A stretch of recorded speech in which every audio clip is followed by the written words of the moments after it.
Hello, everybody. Thank you for joining us today at the Green Bank Observatory Community Zoom. So just a couple notes about what's happening at the observatory. It is proposal review season. Our TAC panel is going to meet next week, and you should be getting your disposition letters shortly thereafter. So fingers crossed, and good luck to everybody for getting their Green Bank Observatory time. We have some news on an update on our prime focus boom. This has been a bit of a problem for us for the last few weeks.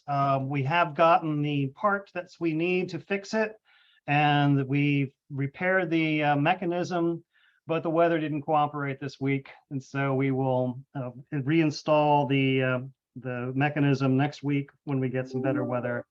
And promise next week we will have prime focus receiver back up and running. So thank you for your patience on that. So that's all I have. I'll hand it off now to Jay Lockman, who will introduce today's speaker. Okay, thanks, Jim.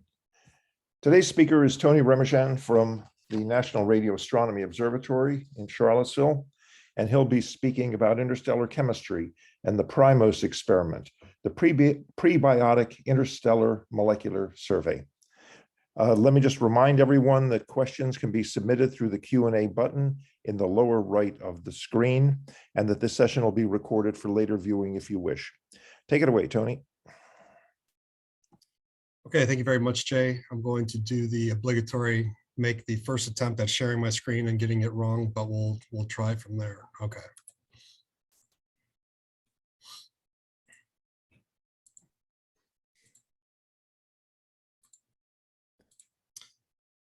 So everyone should be able to see my slides. Looks good. Okay, excellent. Well, thanks to everyone for joining. And over the next 15, 20 minutes or so, I'm going to give you a kind of a status update and a little bit of a historical perspective about one of the first GBT large programs that we called the Prebiotic Interstellar Molecule Survey. It's we kind of hacked that together, and it's really not the greatest of acronyms, but you know, these days everyone needs an acronym for a large survey, so we go ahead and we're going to call it PRIMOS. So if you take nothing out of this talk, I'm going to give you some takeaway points. We're going to talk a lot about spectra in the next couple minutes here. But if you know, spectra is important if we want to collect a molecular inventory, but if you really want to get a good understanding of how molecules are formed in space, I'm going to make an argument that in addition to just collecting spectra, we also have to look at the distribution and morphology of these molecules in interstellar in astronomical environments. And that runs across all the interstellar medium, as well as evolved stars, disks, external galaxies. If we want to get a better understanding of the chemistry and how these molecules form, we're going to need more than just spectra. But spectra give us a great indication of what's actually there in these environments. I'll also point out that LTE, which we all know and love, is a good approximation. Yes, it is, but it's really only a good approximation over a very narrow frequency range, whether you're at millimeter, sub-millimeter wavelengths, or even down at centimeter wavelengths. Right now, we can't actually put together a model that generates a spectrum, a synthetic spectrum, given the physical structure of the sources, let's say from 1 gigahertz all the way up to 1 terahertz. We just can't do it right now because as I will show, LTE is not a good approximation for many of the lines that we see at the centimeter wavelengths. And finally, the new molecular detections I'll be talking about that have occurred over these low frequencies over the last several years. These low column density molecules, and even molecules that we may find in protostellar disks with new very high powered radio interferometers operating at centimeter wavelengths like the NGVLA, may only be feasible actually at centimeter because of the fact that the distribution of the energy levels are peaking in the centimeter wavelength, and a lot of the molecules that we have seen on the GBT are not actually detected at millimeter, sub-millimeter wavelengths. They only have molecular transitions that are seen at centimeter wavelengths. Some of these large molecules we may only be able to detect down there. Now, for those of you that probably know ALMA, and the host of new molecular discovery that would come in once ALMA turned on, you may be asking yourself, well, why are we going and wasting our time in the centimeter? We know for a fact that if we look at the distribution of energy levels for some molecules and what we call hot molecular cores, it looks something like this. So on the bottom on the bottom right-hand corner, you see a simulation of a molecule, which I'll talk about later. This is run at a temperature about 75 Kelvin. And you can see on the x-axis here, frequency from about 1 gigahertz all the way up to 4 terahertz. And if you're going to look at this molecule in space, and try to find this molecule in space, and you look at a relatively warm environment, like 75 degrees Kelvin, 75 Kelvin, you would see that I would want to look at about 2 terahertz because that's where the strongest lines are. But is that really the case? Do we actually find these transitions up at 2 terahertz for molecules like this? So I'm gonna make an argument over the next few minutes to say that actually these most favorable transitions are not the ones we want to actually go for, because of what we call line confusion problems at higher frequencies and millimeter, sub-millimeter wavelengths, where we have a lot of lines compacted into a very small small velocity range. And what if the transitions that we're actually looking for are actually not in LTE? So, most of the talk is going to be focused down here at these very low frequencies, where there's almost no line emission, but the amount of molecular discovery down there has been vast for the last 20 years, and that's due to the great sensitivity of the GBT. So molecular inventories and collecting data through spectral line surveys are important because it builds up what molecules are there in space. We want thorough sensitive surveys because we want a big database to make firm multi-transition identification of these species. And these surveys not only discover new molecules, but they also probe a lot of physics. They also and as well as chemistry. So the physical environment, the kinematic environment, the dynamical environment, as well as the chemical conditions. All these things we can determine by looking at astronomical surveys. So let's dive in and actually look at PRIMOS, the Prebiotic Interstellar Molecule Survey. Started in about 2007. We wanted to target the SAGB2 North LMH region. This is was one of the most prolific molecular line emitters in the galaxy, has only recently been superseded by the Taurus molecular cloud. Actually has more molecular detections than SAG at this point. We covered a full 40 gigahertz of bandwidth down to a noise level of about 2 millikelvin, depending on where we are at the spectrum. We've made the data publicly available. It's available off the website there that you see. It's also available by a Java applet that I've developed, and I kind of distribute if people ask me for it. So you can actually explore the survey through using this small Java applet. And as you can see, here's just a sample of the survey from about 18 to 26 gigahertz. You see, strong emission lines, and you also see a lot of strong absorption lines as well. And we actually did an investigation of all these strong absorption features. And what we see are not only absorption features toward the galactic center, but all along the line of sight, all along the spiral alarm clouds. So you could do a lot of interesting chemistry of the diffuse interstellar medium by looking at these absorption features toward the galactic center. We also have a whole host of hydrogen and helium recombination lines, and a lot of emission lines for known molecules. There's our favorite one sitting there at about 22 gigahertz, ammonia. So this is just a small sample of the survey, and you can see the lines are very well separated. There's a lot of velocity structure, and we could do a lot of physics as well as chemistry with these data. So what molecules have been detected from the PRIMOS survey, specifically toward the galactic center region? This is just a small screenshot of them.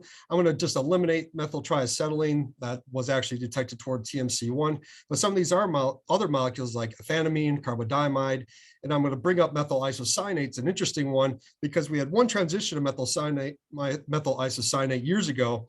Couldn't actually find any more transitions, so we thought that, well, that we probably misidentified the line, but then lo and behold, several years later, methyl isocyanate was actually confirmed in space. So they found out that our one line, even though we didn't think it was there, was actually one transition of methyl isocyanate in our data. So it's been very prolific over the last 15 or so years of finding new molecules in space and giving us a good understanding of the physical and chemical environment of the galactic center region. So I'm just going to highlight a couple different molecules now over the next few minutes. One of the molecules that we found as part of our summer student program here several years ago was a molecule called E-cyanomethanamine. It's fun to say. And this was a combination of both laboratory work that was done here at the University of Virginia and work from the PRIMOS survey looking for transitions in space. And you could actually see here in the top left corner, the discharge experiment that we did here at the University of Virginia in black and the GBT absorption spectra in blue. Same thing, you have the laboratory data in red and the GBT absorption spectra in black. So this was very easily detected by this group of students several years ago now, almost a decade ago. And why is this molecule, E-cyanomethanamine, so important? Well, it's actually a precursor to adenine, which is a nucleobase.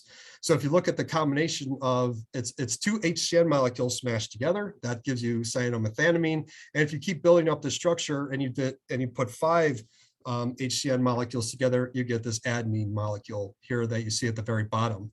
And so adenine is very important in prebiotic chemistry.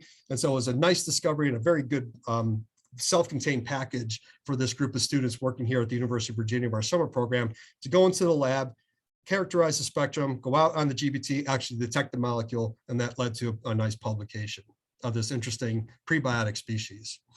Another molecule that was kind of interesting is this molecule here. It's carbodiimide. It was interesting because its precursor, a molecule that's called an isomer, where it has the same number of atoms but oriented in a different way. This was detected back in the 70s by Barry Turner. And this is another very simple molecule. And what we think happens here is this little electron kind of walks its way across the backbone and attaches itself to the nitrogen atom on the other side. And it was predicted to be at an abundance of about 2 × 10⁻³ square centimeters from various laboratory work.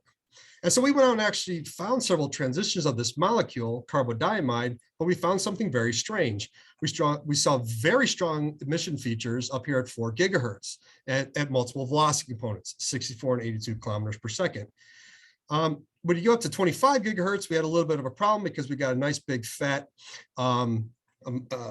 hydrogen recombination line and a methanol line interfering with our data. So that wasn't helped. That is a problem. So we really couldn't identify any features there. But then we go up to 36 gigahertz with the GBT. We don't see any lines at all. It's a blank spectrum. And then finally, we have one transition at higher frequencies at 45 gigahertz.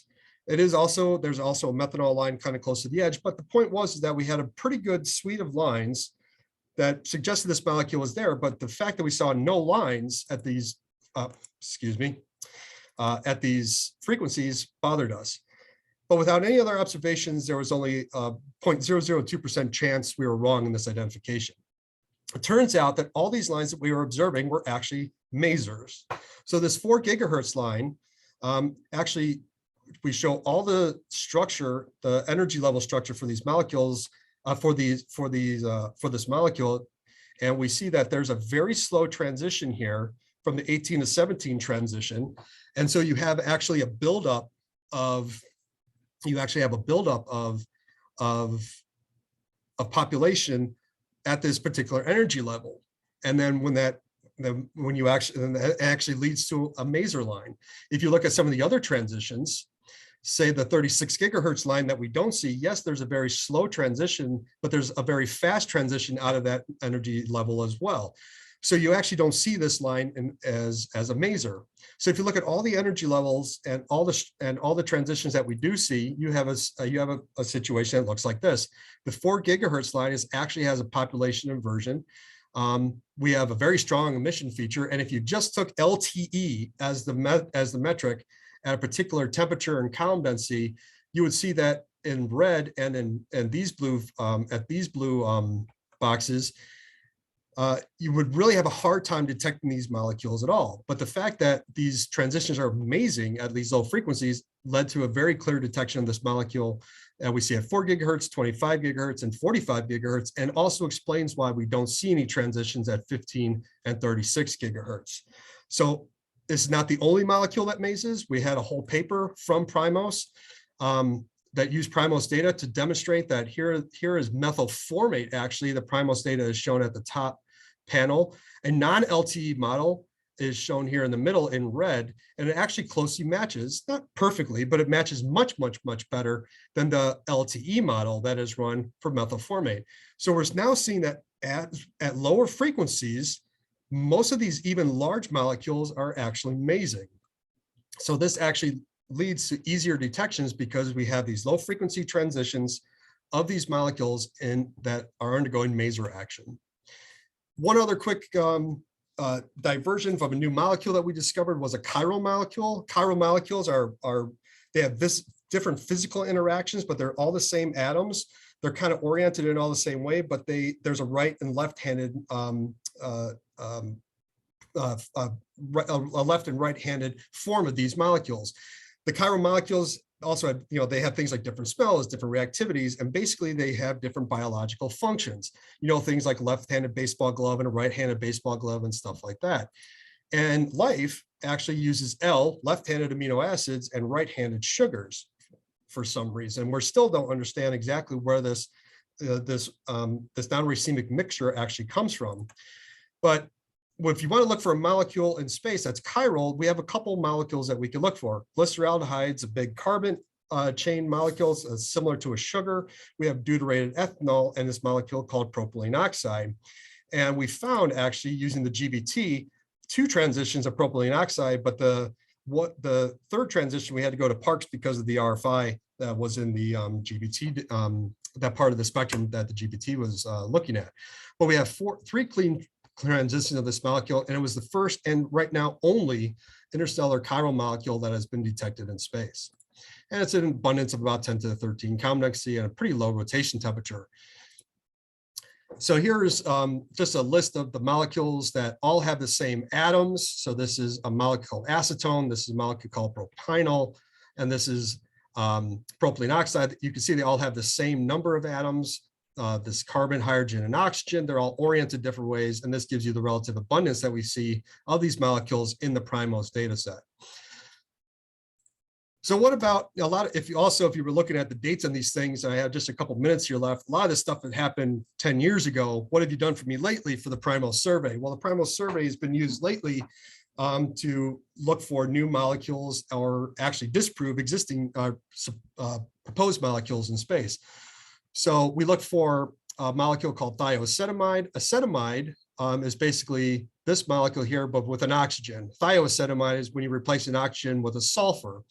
So the acetamide molecule, which was detected first on the GBT, we did it as part of our PRIMOS survey. You could see the spectra here in green, and as you could also see, the green's trace is an LTE model that actually works pretty well to predict the intensities of most of the acetamide transitions, which are from the GBT, which is in the black trace. We look for thioacetamide, replacing the oxygen with the sulfur, and we don't see any hint of it. So there's no detection of thioacetamide in the ISM, but we did, the GBT gives great upper limits and is very sensitive to some of these lower frequency transitions. And what you could also notice, if you look at the top right, here's a prediction of a bunch of absorption lines from acetamide. Doesn't match the predicted spectrum, that doesn't match the observed spectrum at all. That's because this is a maser transition of acetamide. This big molecule, CH3CONH2, is actually mazing at these low frequencies of 6 gigahertz. It has multiple velocity components. It has multiple hyperfine components. And each one of them is actually molecular maser at these low frequencies. So if we want to detect some of these larger molecules, we're actually looking for masers at low frequencies. And then finally, this is the most recently accepted paper. We're trying to characterize and look for this big molecule, propionamide. A structurally similar molecule is a molecule called formamide. It's much simpler, but we're using all the information that we have available on the spectra to characterize the size of the emitting region, absorbing region, and also the continuum background. And you can see our models of the absorption profiles match very well for this molecule formamide. We did look for propionamide. Not as much luck there. We thought we had a possible transition here in the second and the first column here, the second image, but it's too offset from the rest frequency of the line. So we don't actually see this large molecule. Propionamides are actually disproved a published detection of this molecule using the GBT data. And it also, just leave you with this, there's a lot of discovery space that is still left to be had. You know, if you just look at formaldehyde and you start adding different functional groups, either way, adding these NH2 groups, amine gets you all the way to urea. And these green these green stars actually show us the molecules that have been detected in space so far. We detect formaldehyde, formamide, urea, but we don't detect this molecule yet.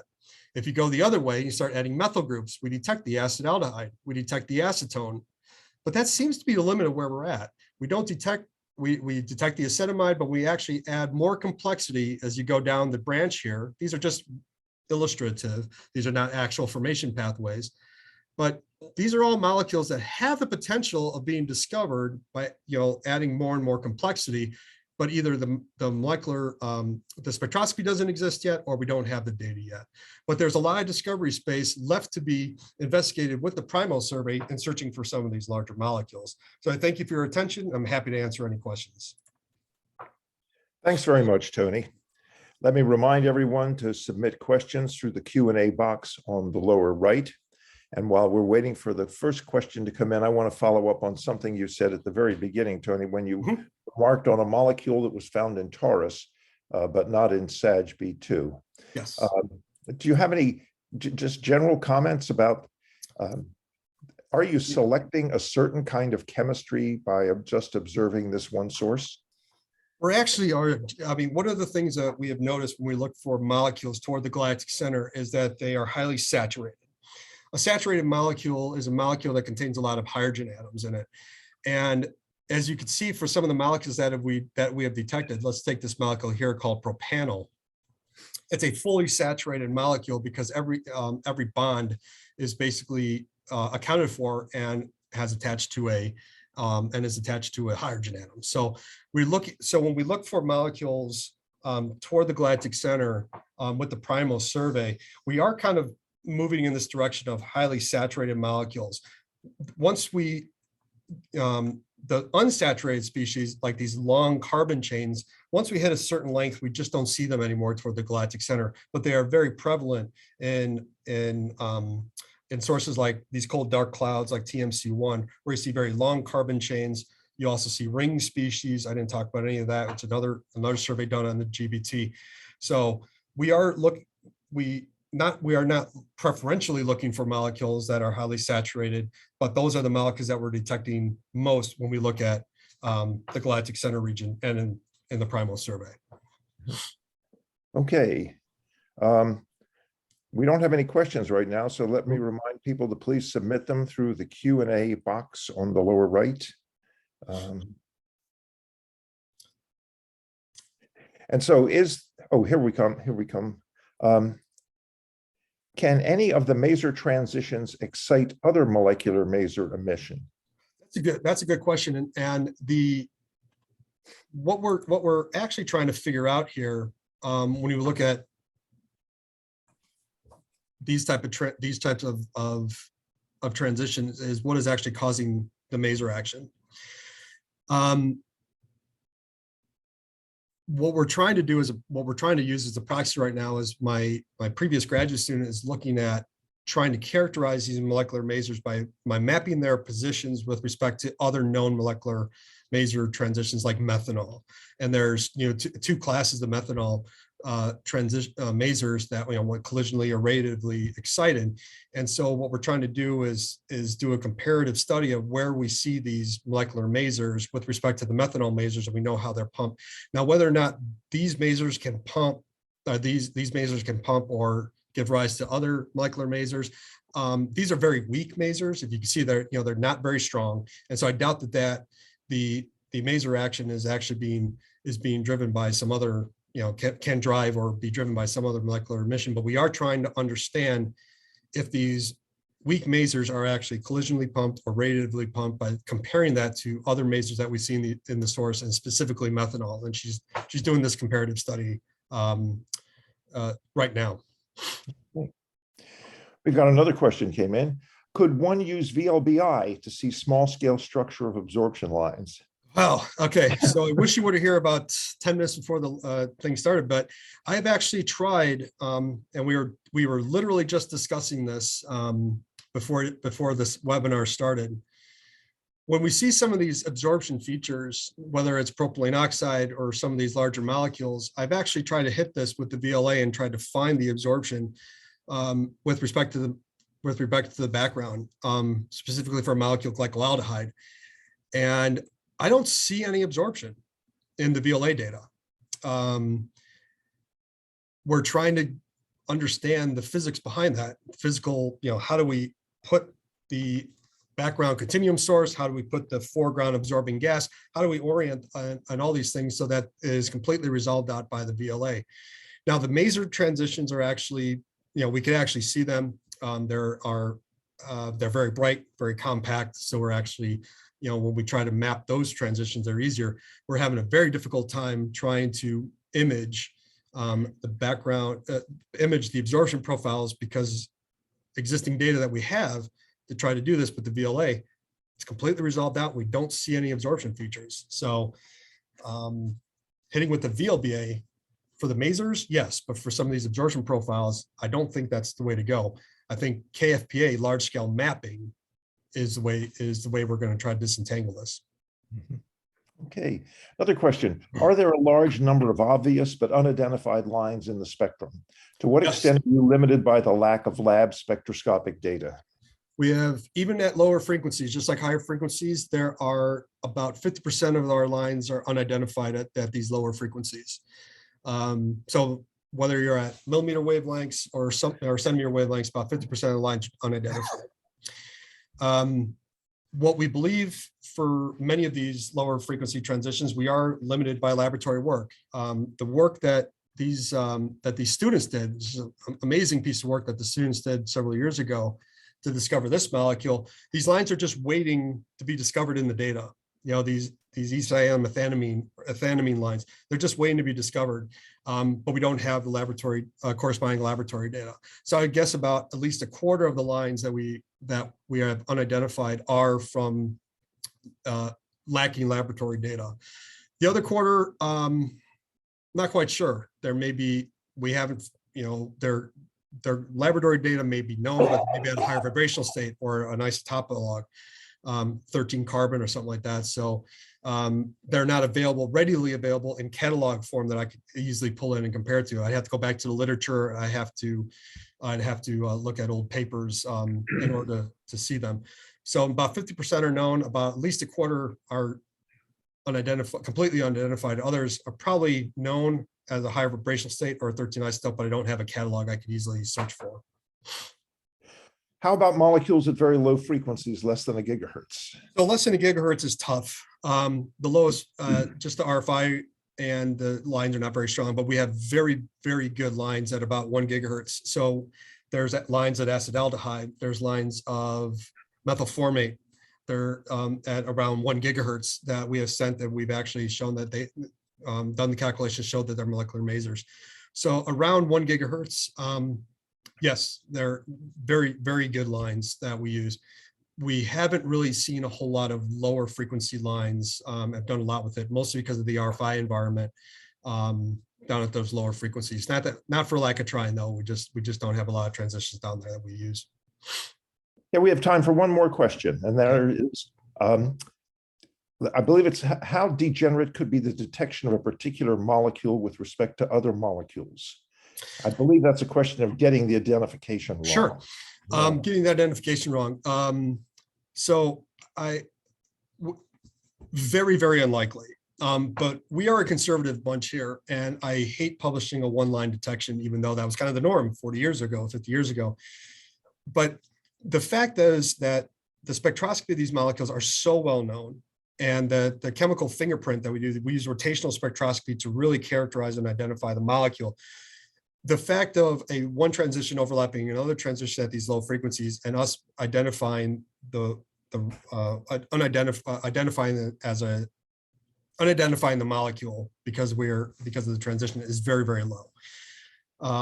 here in this case, we were pretty confident because we had about 3 or 4 transitions we were confident in, and we had a very low chance of being wrong. But we have published a paper about the likelihood of a molecule and a transition being there and being misidentified. And at these, especially at low frequencies here, it is very, very small. Higher frequencies, because of line confusion, line blending, and everything going on, it is a higher fraction of being wrong. But these low frequencies, even with one line detection, we were very confident. We had methyl isocyanate, we had hydrogen peroxide, we had ethyl formate, we had all single line detections of these molecules, but we didn't publish them because we were a little wary about publishing a one line detection. But in the end, it turns out we were right.